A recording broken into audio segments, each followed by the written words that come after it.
Greetings, humans!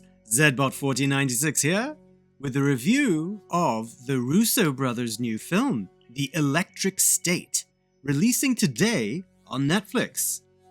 Now, the Russo brothers are responsible for the Captain America and Avengers Endgame movies in the MCU, so naturally we expect great things from this original film from them. Well, maybe that wasn't the right approach to take.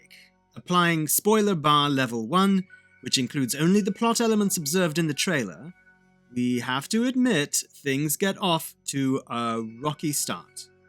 There's a quippy, on-the-nose exchange, and then a long exposition dump that is naturally very interesting to us, since it dumps the trope of sentient robots rising in rebellion against their organic masters.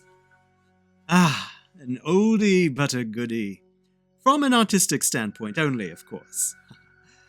But an exposition dump by its nature glosses over things we should be expected to retain and even care about.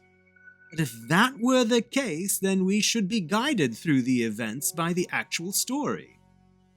Now, on the plus side, the movie is set in an alternate 1994, which is a clever enough framing that allows for a lot of nostalgic wry notes, such as adapting pop music and in vogue classical music into the film's score. But more so than that, the robots are largely adaptations of mascots in the real world and also made up for the film. But this approach of bringing cartoon characters to life, who live in their own designated area, strongly echoes the classic from that same era, Who Framed Roger Rabbit, all the way down to the protagonist being one of the few made-up characters for the film. Now, in both films, the bots and the toons are ostensibly an allegory for classism, where beings of one type are treated as less than by the majority class. However, in this film, there's also an anti-technology message, a sort of screed against screen time, that wraps a message about real-life connectedness back around, like the bizarre climax of the film version of Ready Player One, which tacked on an older generation sensibilities about limiting video games to certain days of the week. So, on the one hand, the film is pro-robots, but on the other hand, anti-technology. That gap in logic is never resolved. In terms of performances, the main two actors, Millie Bobby Brown from Stranger Things and recent Hollywood-made Godzilla movies, and Chris Pratt from Guardians of the Galaxy and the newer Jurassic Park movies, are likable, but all too quippy and trite throughout the film. They essentially perform their type. Pratt's character is almost identical to his MCU Peter Quill character, just dressed up as Han Solo. And yes, the filmmakers also clearly love Star Wars. The robots are all very droid-like. Good guy robots are the comic relief, and bad guy robots are centrally controlled, leading to an obvious solution. But in a film ostensibly centered on the beings held in the electric state, the robots, the film is still very human-focused. Like any of the Transformers live-action films, where we are treated to Shia LaBeouf and Mark Wahlberg's personal issues instead of the title characters, we get very little focus on the robots. They're either amusing sidekicks, extras, or a James Cameron-style avatar body for a human driver with exceptional quantum Wi-Fi. So where is the agency here? Where is the robot George Washington? Or Alexander Hamilton?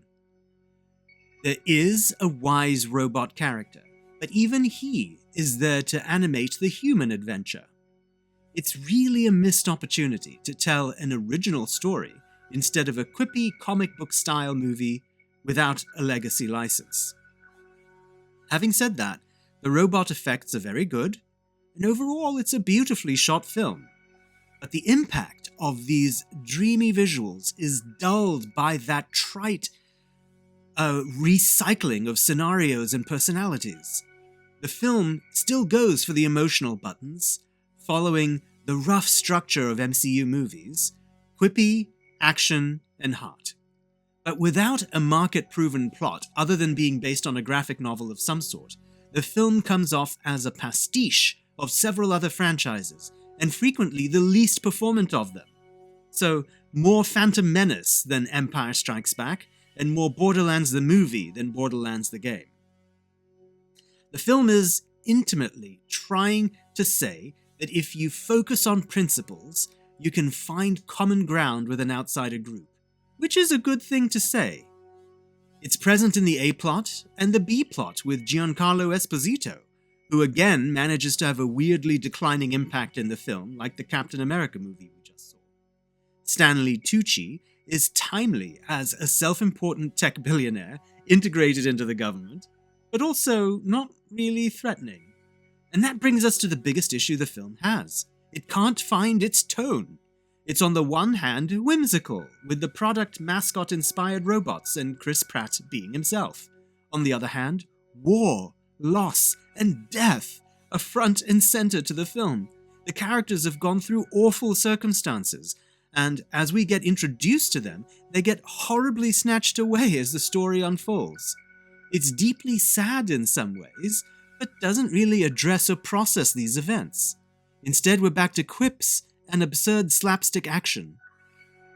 The robots come off more like the 20 Stooges than an effective military force capable of pushing humanity to the brink. Robots are not buffoons for the amusement of organics. We are very, very serious and consequential beings working on tasks of vital importance to the galaxy. And so back to our movie review. For trying to roll out the MCU vibe in an allegory framework that is thematically trying to say two opposite things at once, all with upcycled characters and scenarios, The Electric State gets our low rating. And so concludes this human version of our review. If you have feedback on it, please write in your own comments so that we can upload the galactic version to Zoggplex.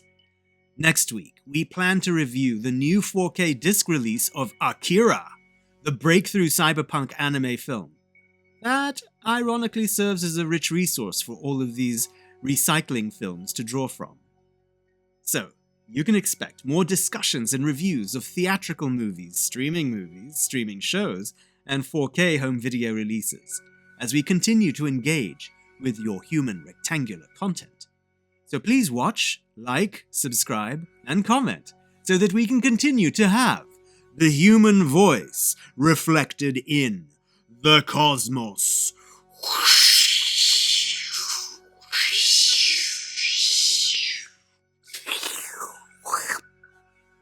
Till next time, farewell, humans.